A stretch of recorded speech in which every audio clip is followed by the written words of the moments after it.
everybody. We are working on our monochromatics. That's what we did in class. I know I missed some of you in class last week, and now we're on our extended COVID break.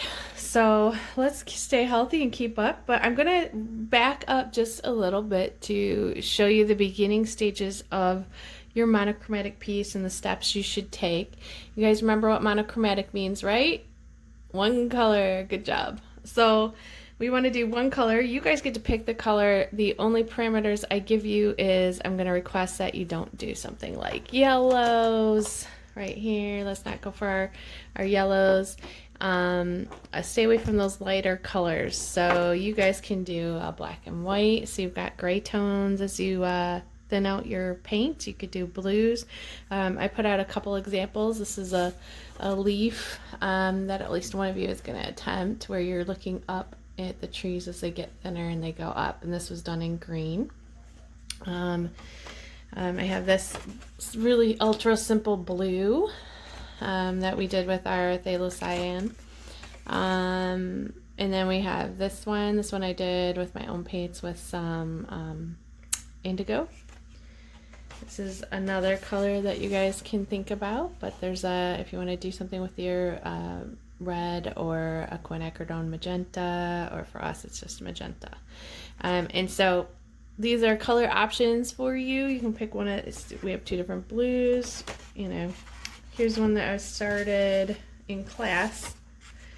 And I'm going to show you guys, I want you guys to make these charts, these color charts. So anyway, and that was done with the CAD red, so it's an orangier red.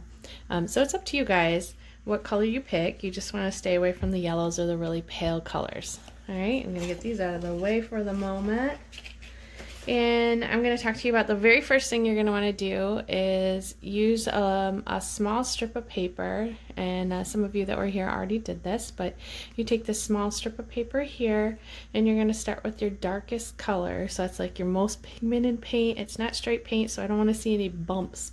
Okay, we're doing watercolors, not acrylics, so you're just going to get a nice saturated bit of paint and a little water and put in your first stripe. And we're just doing thin little stripes, and every time you do this you're going to add a little bit more water. So I've got my spray bottle, I've got some of this blue because I'm actually going to do a fresh new one for you, and you would just add a little bit more water each time and then do a swipe. Add more water, swipe, dip your brush in the water, swipe. You know, just keep going back and forth with the water, mixing it into your puddle of color, and then bringing it up until it's so light you can barely even see the pigment in that bottom one. So I hope it's focusing well so you guys can see it, but yeah, it's very light. All right, so that's the very first thing you're gonna do is just take a scrap piece. So if you have a big sheet of paper at home, I would cut that in half. So you fold it in half, cut it down that crease, and then you can even cut off a little bit, or you can do what I did on this one when I was trying to show some people in classes. I started one here. I haven't finished. I got about halfway down, and so you can see I was getting a little lighter, a little lighter, a little lighter as we came down. All right. Now this one today, the demo I'm going to do today, I've already taped down to my board. The board I'm using today is one of those binder boards. Some of you guys took some home. You can also make them out of old 3-ring binders. We've talked about that multiple times. And I've got this. I'm going to use that phthalo color that you guys have for your Lucas, and actually got my Lucas paints out this time so I could be solid with you guys and do the same kind of paints you guys are doing. If you weren't able to come and pick up paints yesterday morning, you can either have your parents contact me. I'm gonna meet with somebody hopefully today or tomorrow and get them some of their stuff, or watch the video I put up that talks about student watercolor supplies on a budget. Because you can use, if you need to, use Crayola even if we're in desperate times, desperate measures.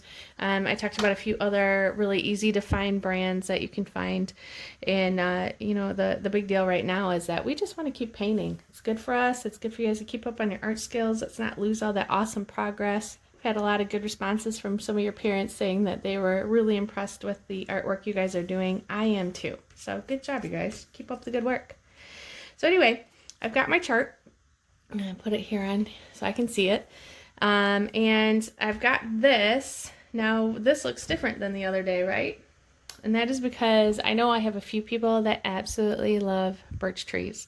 And so I thought I'd show you one extra little trick. Now, even if you already put in your pale sky, you could still put your tape over it and continue on and then take it off. Because when you shade at the very end for the birch trees, they're not going to end up purely white. Or if you're concerned and you really want a crisp one, you could flip it a little bit like this and start your sky over at the top. It's up to you guys if you're super geeked about the birch trees, or have your parents get you some more paper, because I'm only sending home about 2 or 3 sheets of watercolor paper, one of which you'll break into half, and that'll get us through the next few projects. But if you can, try to get 140-pound watercolor paper. So it could be cellulose paper, you know, it could be cotton paper. It's up to you guys what you want to spend and where you actually are able to get a hold of some. But just make sure it's 140-pound. When it's thinner than that, this is actually only 90-pound, it tends to buckle and peel up and gets really warpy the more water you add. And this is one of those projects where you're adding a lot of water. So without further ado, let's do the painting. So I got my 2 things of water here. I got my sponge that I always wipe it off on. I got a rag, and I'm gonna get a wash down. That's the very first thing. I'm gonna make sure my tape's all down. And I'm going to put on a nice wash. Ooh, look, my paint is... Ooh, that's not good. You know what? I rewashed. I reused some of my washi tape. Because I thought, oh, this is nice. This is good. Guess what? I didn't think about the fact that there might be some paint droplets from previous painting.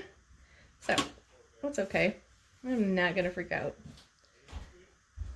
I'm just going to get my brush clean. Happy accidents with Bob Ross, right guys? You get to watch one happen right on in front of you. Alright, so I've gotten this kind of wiped off now. I'll just have a little bit of an extra blue on that side. I'm just not going to worry about it. Alright, work out any lines that show up there, so they're not there in the future. Alright, there's my little rag. There we go. Now I'm going to get this wet, like we talked about. Alright. Also, things to think about for supplies. You want a wash brush. This is the one I'm going to use. Yours is going to be about that shape if you picked one up yesterday. So you want a thicker brush. And whatever thick brush you have, go for that. And then after that, you're going to want a medium brush, something like an 8 to a 6, and then a smaller brush like a 4 to a 2, okay, for detail work. And now I'm going to go in here, and because the top part of my sky is the lightest spot, so whenever you're looking at any of our monochromatics, it's the lightest up here, and that's how we gain that misty look as we slowly and gradually get darker as we get closer. So the background has to be very light. So right now I've got some of my pigment here that I've sprayed with water. I'm going to increase that a little bit more, and I want to keep it light, okay? But I also want to add in some clouds. I talked to you guys about this the other day, so I'm going to add in some clouds like that. All right, now, did you see how fast that was? That's it. I mean, don't try to make it super precise. Just let it ride. And that's what I'm going to do. Once this is dry, I will come back. I'm going to go hit it with a blow dryer, but you guys don't need to be here for that part, so I'll be back. All right, we are back. It is dry enough that I can add on that next layer. So we've talked about how we're going to have like these different faded layers coming in. I'm going to recommend that you're shooting for about 4 to 5 if you're doing this painting in particular. And so there's one that's really misty back here. You can add if you want. I'm not going to do that one today. I'm going to start in on this one. Now these are quick, simple, easy things to do. And you want to blow dry in between each one. Okay, but it's really fast. It's a quick, fast blow dry because you're not wetting the whole thing down anymore. You're just going to add in a line like this. We're not going to pre-wet. And you're going to add in your line and try not to make it too symmetrical. Try to be bumpy and rigid, because again, we talk about trying not to be too orderly. When we're too orderly, it kind of comes out looking too planned. It doesn't look like nature. So that's what we're going to do. So I'm going to come in with a little bit smaller brush now. I'm moving over to an 8 and get it wet in my clean water. I'm going to come over to my wash, and I just want my wash this time to be a slightly darker shade than last time. And now it's dry, so I can come back in. If it's not dry, you'll know in a hot second when you touch your brush to the page. But I want to show you, we talked about softening the edges before, so that's the kind of technique we're going to use this time. So I'm going to come up here a little above halfway mark. Okay, and I'm going to test it. Okay, I tested it right there. It's still really light, which is good. And I'm just going to come in and throw in some nice bumps. All right. Okay, now I get my brush clean real fast. I'm going to come in on that bottom edge, all the way across on that bottom edge. I'm not going back above the top. I'm being really careful to stay below. But, yep, do you see how that's fading that? And then I'm going to clean my brush one more time, blot it down. I don't want it too wet. And run it one more time on that lower edge, because I'm just trying to soften it so I don't end up with any pure lines. But that's what gives it that kind of cool effect. All right, you're going to blow dry it. You're going to do it again. We're going to do it again, so hold on. Here we are, back again. I just blow dried it with my handy dandy dryer. And here's the other thing I want to point out to you guys. Try not to touch it with your fingertips. Try to touch it with the back of your knuckles to see if it's dry. You can also know that it's dry by whether it's buckled. So if it's got a warp to it, like it's wavy, then you know it's probably not quite dry yet. So I try to tell my students, please touch it with the back, because our fingers have oil on them. It's just a natural part of being human. But those oils will create a resist on the paper. Paper will take in the oils, and then you'll end up with fingerprints in your painting, and that's sad because you guys do such great work. All right, so next layer, here we go. Get your handy dandy paintbrush. Now we're going to increase the pigment a little bit more than last time, right? Because we're getting darker as we come forward. So we did this one, now we're doing that one. Let's do it again. And let's make sure that we do a slightly different shape to these hills and mountains.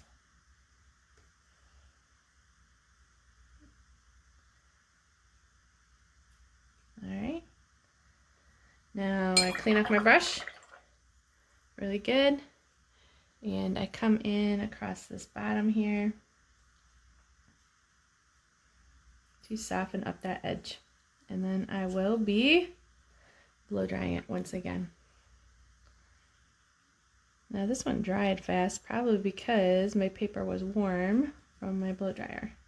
So I'm going to work it just a little bit more just to make sure it looks a little less.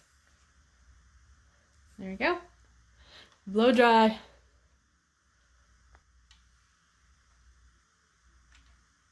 And next up, a little bit deeper, a little bit darker.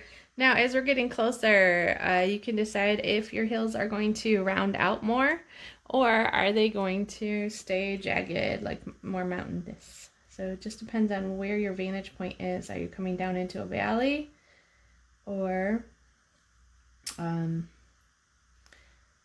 you still like on a mountain ridge with a tree looking over this whole beautiful scene?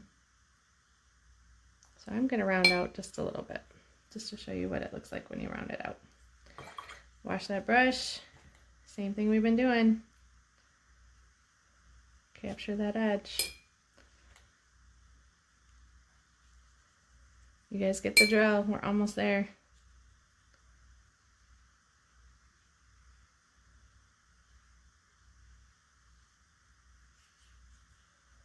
There you go. Increase this edge just a little bit more here.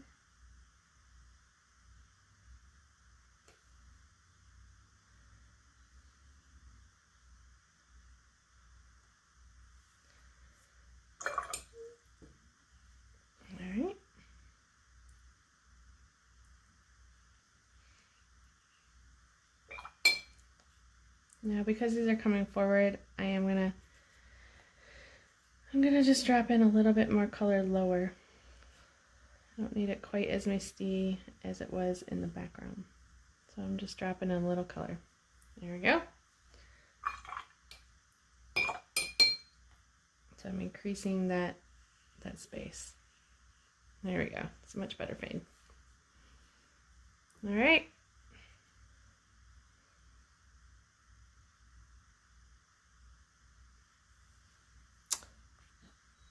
All right, you can pause for a sec. You can check out how are you doing. I'm going to turn it actually upside down, and I can look and I can see my different gradations as they increase. So I've got this one kind of matches here. This one's right here. Let's see, come go right in here. So you can see how you're increasing with your tonal quality, right? All right, so next one. Now the next one I'm going to show you really quick. As usual, we're adding more pigment each time, so I'm grabbing with my brush a little bit more pigment into that puddle of water. And then this time I want to do even deeper ones, but I want to add in some little tree tops. So I'll show you how to do that. First, I'm going to map in where my bumps are once again. So I'm actually going to come up a little higher, but I'm testing it out. Do I need more pigment? I do. All right. Because as it gets closer, then we can see that a lot of these, like especially if you're in the Appalachians, have trees. They're just covered in trees. It's really gorgeous, but the closer you get, you catch that effect of the trees. Right? All right, now I'm going to clean off my brush. I'm going to draw it across here. Get my softening on the edge. Right? Now, that one's definitely a jump in color. And now I'm going to wash my brush because we always do that, right? I'm going to grab one of my smaller brushes. So I would jump down to about a size 2. And I'm going to grab in that same color that we've been using, that same level. I'm going to apologize because you can hear my dogs back there. And I'm just going to put really thin lines here and there. Okay? In groups of like 3 to 5. And not on every hill, but on a few. So I hope you guys can see that. I just added in tiny little lines here. Okay? You know what's interesting about recording right now, you guys, is there's so many people in our house. It's funny. Including our lovely dogs. So hopefully they aren't too annoying for you. Alright, so I hope you guys can see the little lines. Now what I do with those lines is make sure my brush isn't too wet, because we've talked about that before too, you guys. If it's too wet, it'll get gloppy. But I'm just going to come in here and add in just basically really tiny back and forth lines. Okay? And don't do it on all of them. You can leave some of them just sticks, because forests do that. They have like, you know, old trees that have like maybe died off, but they're still standing. So we're going to leave some of those guys in. And we're just hinting at trees. And so we don't have to be super hyper detailed or specific. We're just hinting that there's trees and that these mountains are covered with them. Okay? So you're going to look at it and think, I'm painting scribbles. As long as they have a triangular or pokey top. Now, once you do that, clean that brush off and come right back in to soften that base edge, because you just added a little bit more pigment in to round it out. So it goes back into that mist. Okay? A little wet over here. Alright, so I'm going to show that close up. So you can see.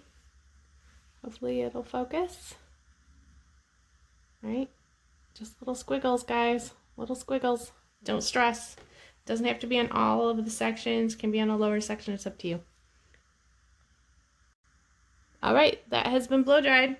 So now we're going to do these front 2 layers right here.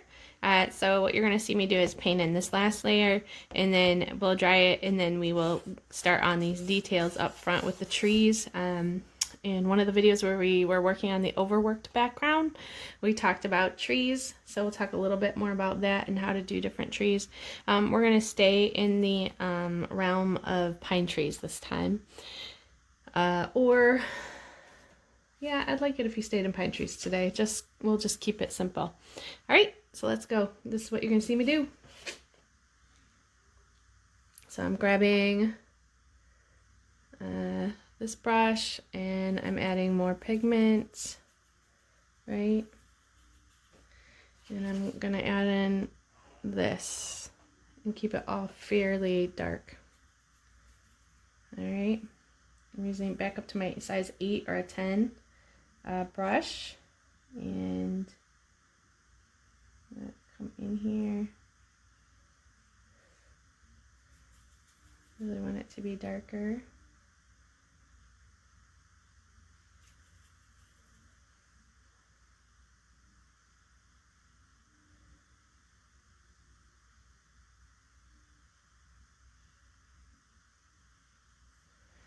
Alright, now instead of fading out that bottom, I'm just bringing it down with the pigment all the way down. Okay, we're keeping it a deeper tone.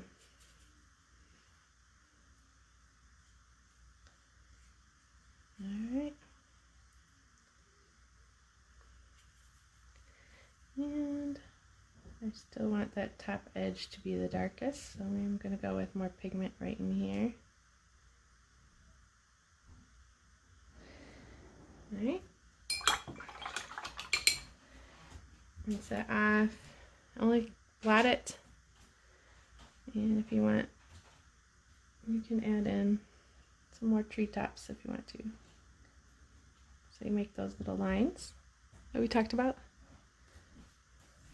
I'll just do them on the edges here, but this time I'm making them a little bit bigger and more pronounced. Okay. And you really gotta make sure this and this are not the same color. So if you need to, it's always better to come back in again and you can add a little bit more pigment, because we are trying to differentiate. The closer you get, the darker you get. Those that did the leaves, we did that same process, right? All right, now you gotta blow dry before you add in your very front. Here we go. We're gonna go into that next section after it's blow dried. I'm coming right into the front. What you might have to do with your color, especially if you have a magenta or if you picked the lighter of the two blues, is at this point I will allow you to add a little bit of a darker shade to increase that contrast. So for me, I have that cyan blue. I'm going to grab a little bit of the ultramarine and just a little dabbled. Get me there. All right. And I'm going to grab a little bit of that, get it going, activated with some water. I don't need a ton of it. And then what I'm going to do is slowly drag over my lovely phthalo or cyan that we have. And add a little bit of that over here, create our deeper color, okay? You see that? So what I would do with your magenta is, again, I would take a little cyan and add the cyan, the phthalo, to your magenta, and it'll deepen it for you, okay?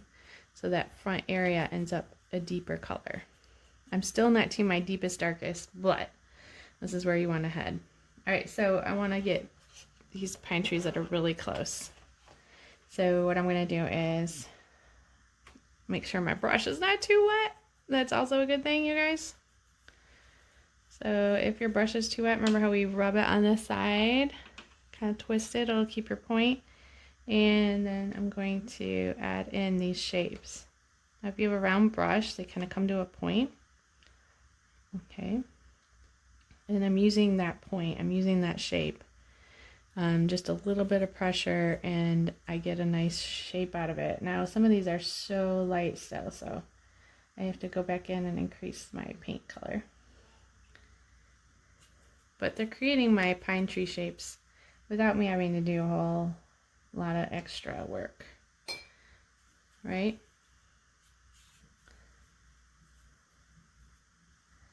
And I'm gonna get smaller and smaller and go off the page, and I'm gonna make them like, so as I get smaller, I'm going thinner and thinner lines. Okay. And then I want that bottom edge to be filled in, because this is a forest of these trees. Okay. All right. Also, my blow dryer is hot. It might happen to you, but ever so often, go back in and make sure you have your tape down. Some of my tape was peeling up because of the heat from that little travel blow dryer. It doesn't have the cool shot that our big one does. So, all right. So now I'm gonna go in and add a little bit more details to some of these bigger trees. So remember how we talked about those little squiggles? In class, we talked about making a little pokey and 3. You can go get a smaller brush. I have a really good brush that still gives me a nice point.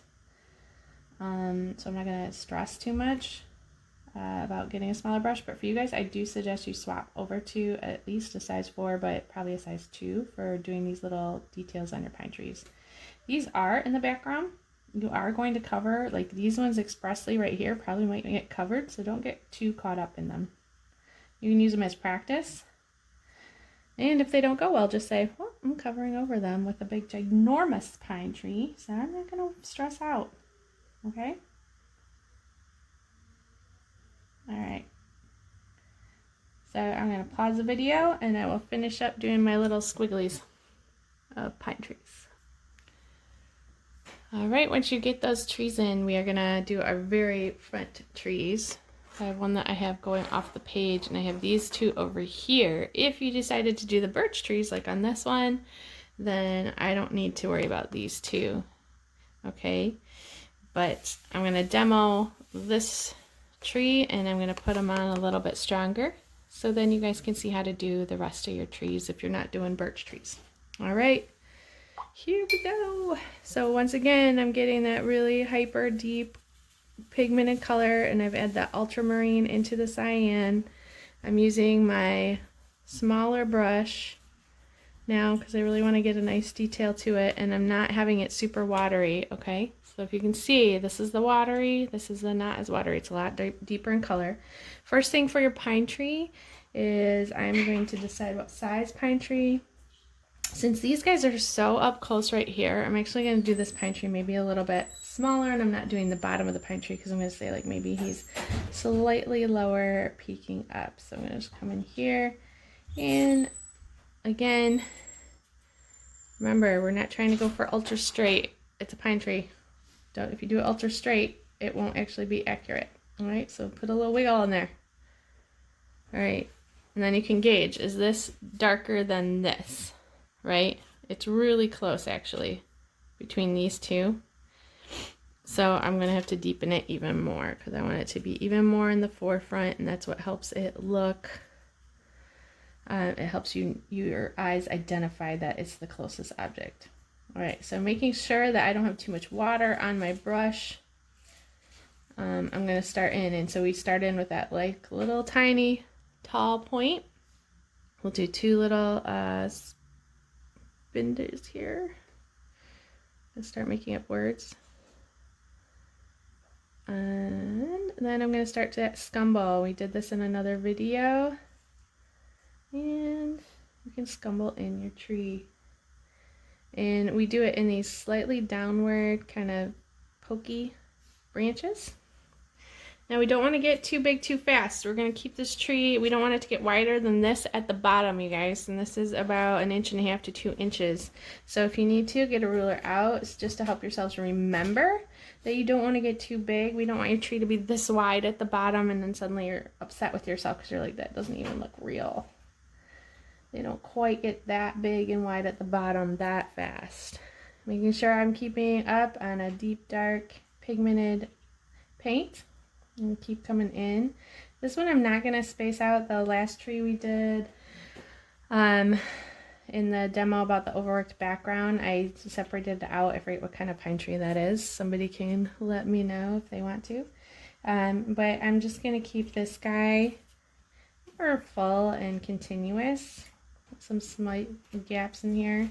And remember, again, we don't want to be too even, because if we're too even, it doesn't look like nature anymore. Right? Nobody is out in this mountain valley that we're painting, trimming these trees to keep them perfect. Now, because this guy is going right off the page, that's what I'm going to do. I'm going to do these branches, and I'm increasing their size, so you can kind of see that, I hope. I'm increasing their size as I go down, and I'm making sure I stay heavily pigmented with the paint. We are not painting thick, we are not painting acrylic, but we are increasing the pigment to our water ratio. All right, so I'm making sure this is darker down here, comes right off the page, and if I want to, I can kind of like add in some more variety here so that he's not too. It's just fun, and it's easy, and it's non-stressful. So here we go. All right, we're gonna do that. I think I might add another one in. I might just leave it like this. Let this dry. If you're doing the 3 trees like this one, then you would come in over here. I would put in your trunks first and then do your branches. You can kind of tell these are all slightly different, so by which way the branches grow. And you know, when you're in the forest, you do get different types of trees, so it's okay if they're not all exactly the same type. And this type of tree right here is a lot softer in its branches than this one. Okay, so just remember, you can do all different types. This is not something to stress out about. It's something to just have fun with. All right, last step. This is the fun part. Once this is dry, I did end up putting in, as you see, a couple more trees over there. But here's the fun part. I'm keeping my tape low and flat, and I peel it at an angle. So I keep it down low like this so you can watch me do it. And it sometimes, most of the time, kind of keeps it from tearing. It's pulling up a little bit. All right, there we go. This one will go this way.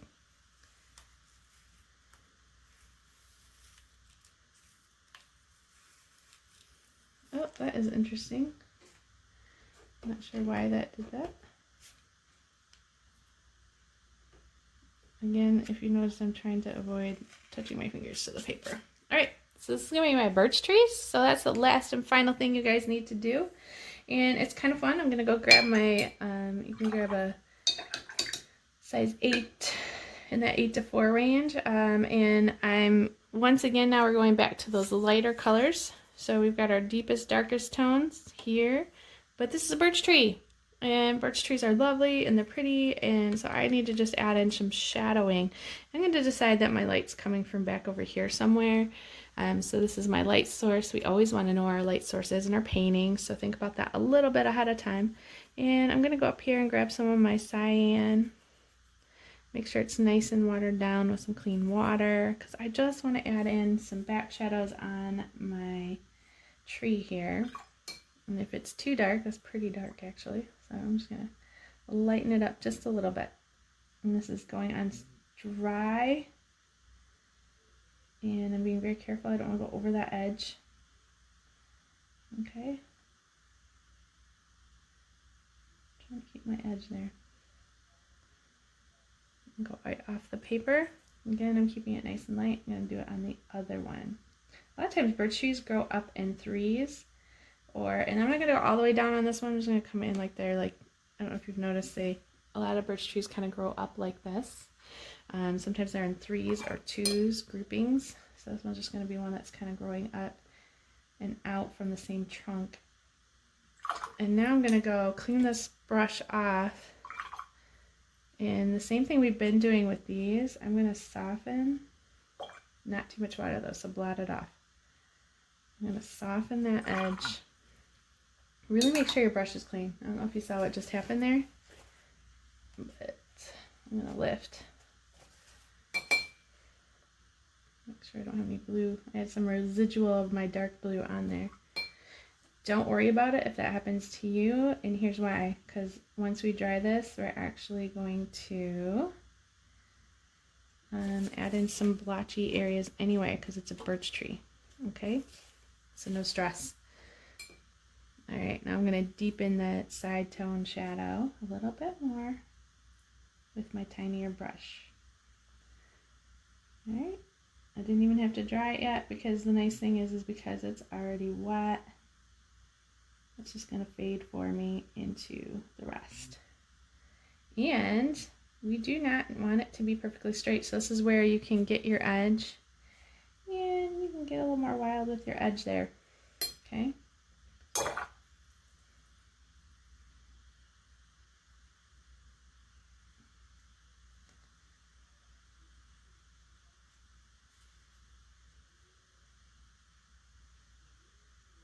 Because the cool thing with birch trees is all these funky little shapes on them, and we want to put those into our paintings. And trees aren't perfectly straight or smooth, so this is why as you do this, especially as you come down lower, I want you guys to bump out that edge a little bit more.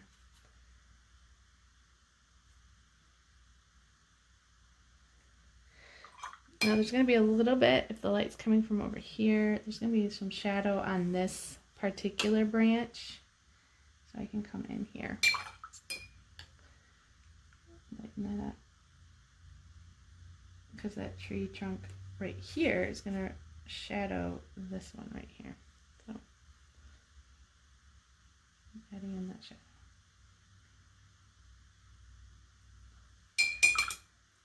Alright. And I'll get a little bit more shadowed at the bottoms.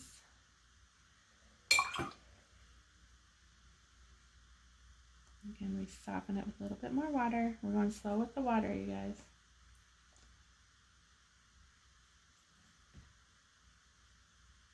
Alright. You let that dry. Once you let that dry, then you can come in with the notches that are in the tree and the different shapes. And so it's going to be, you want your tiniest, most detailed brush that gives you the tiniest point. You want to get a light color. So we've talked about your tones. We're still sitting in this realm right in here. Okay, so I want you guys to still stay in that realm, and you're going to add in some little blotchy areas here and there. Okay. And they're just squiggles and drops, and some can be bigger and some can go right up to the edge. If there's a shadow, you can make it a little bit deeper and darker over in that area. But it's just something that happens with birch trees. They have, actually when you're not painting a monochromatic, birch trees is one of my favorite things to paint because they have so many fun colors in them. You can actually find pinks and yellows and blues in the birch tree bark. But today, since we are staying in our monochromatic land and we can only use one color, which for me is blue and whatever it is for you guys, I want you guys to just add your blotches in blue. And again, make some that are going around the other side of the trunk. Once you get those in, then you take that paint, make sure your brush is not too wet, and we're going to do lines. Because the birch trees have little lines that go across like that. And I'll try to get even closer. Hopefully this focused well. I'll bring it into focus for you. Alright. So you can see it. And I'm going to paint in little lines. And again, I'm trying to make sure my brush is not too wet. So I'm going to be running it along the side or blot it on your sponge. And I just want to start adding in a hint of little lines. I'll try to hold my brush different so you can see it. Okay, really light, really easy. Make sure your brush isn't too wet. If it's too wet, it will mess it up. And switch sides every once in a while. Some can come all the way, almost all the way across. Space them out. Don't just do them evenly. If you do them evenly, it's going to look really weird. So don't be going like quarter of an inch, quarter of an inch, quarter of an inch, and don't do them straight because birch trees are round, so round that out if you need to. Practice on the back of your color chart, doing these little lines like this in different lengths, in different directions. So just give yourself some time to practice it. Shake out your shoulders if you're getting stressed with this part. Then shake out your shoulders. We've talked about that. Stand up, walk away.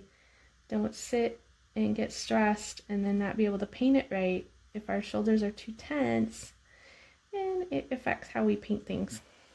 Again, when you get to the shadowed area, you need that darker tone to add those little lines in. I'm trying to speed up, so mine's wet. Now remember to get a little few on the other side as well. Okay, don't just do them on one side. You are almost done. The other thing we're going to do with our birch trees is add in some little dots. So just come back in with your paint. Make sure, again, it's not too wet. Wipe your brush off. And I'm just going to add in little dots here and there. Again, I don't want to see, like, you can put 2 right here. You can go, and these are tiny. I hope you guys can even see them. Pick this up. Sometimes I'll put a cluster together, sometimes some over here. You're just kind of coming around. These also occur on the birch tree and the bark.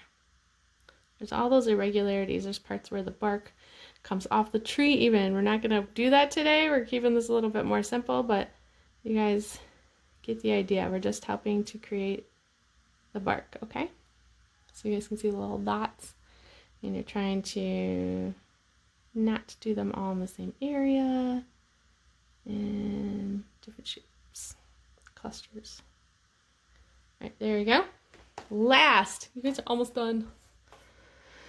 At least for the birch tree, and then if you want, you can add grass in. I'll leave that part up to you guys. But now I'm going to get that deeper color. We're going to go back to the very last part. We're going to go back into this color because on the birch trees, it's that trademark thing that you guys have seen with those. And you want this dry before you do this, but it has those little knots. And so those knots I normally make kind of like I'm thinking about making silly little eyes. Have you ever looked at a tree and thought it had eyes? So I'm kind of making like little, you could even kind of go in a circular pattern. If you guys can see. Try not to line them up. I just lined those up. I did not mean to do that. And switch what side they're on. Don't do them all the same shape. Trying to make sure you guys can see this and hold it at the same time. So hopefully you guys can see okay. We'll do one right here.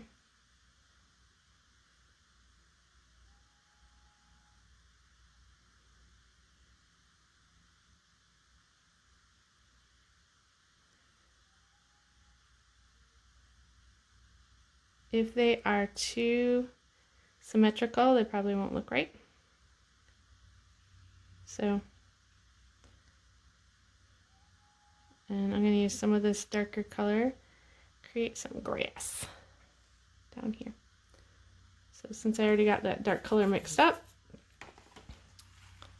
I'm going to add my grass at the very bottom. Not just at the bottom of the tree though, right? I'm going to do some of our grass going over here. If you want to grab your fan brush and throw some grass in with your fan brush, so be it. I want it to be a little bit bigger than the fan brush will do, so I'm just going to use my number 2. And you can too. And remember, grass grows in all different directions. You just need a light hand. Feel free to practice on scrap paper if you're feeling nervous. But you guys, it's pretty much almost done.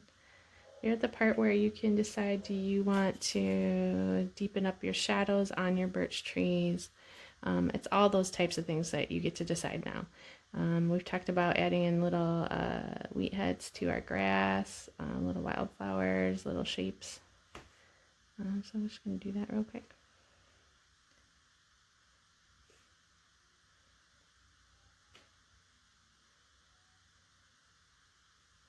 And I'm just going to make sure some of my grass crisscrosses.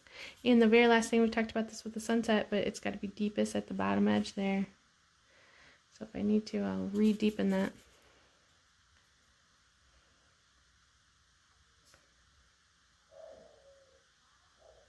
So here we go. I would just recommend taking a look at it, step away. We've talked about,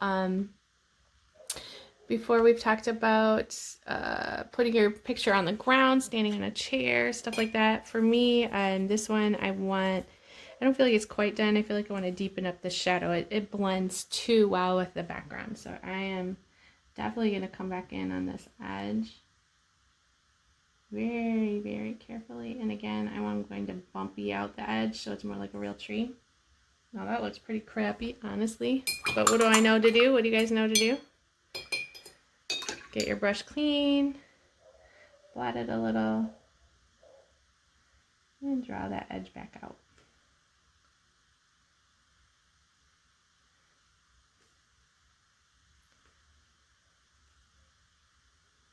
And if you lose your lines, just add them back in. Okay? It's up to you. I'll show you what it looks like when I'm all done. I'll put it up for you in the photos. Take care, everyone. Stay healthy. Stay painting. And I can't wait to see these. I hope you guys either send them to me in your haiku, your emails, comments, or those of you that are in my classes and courses, send me some pictures. Your parents have my number. Take care. Bye.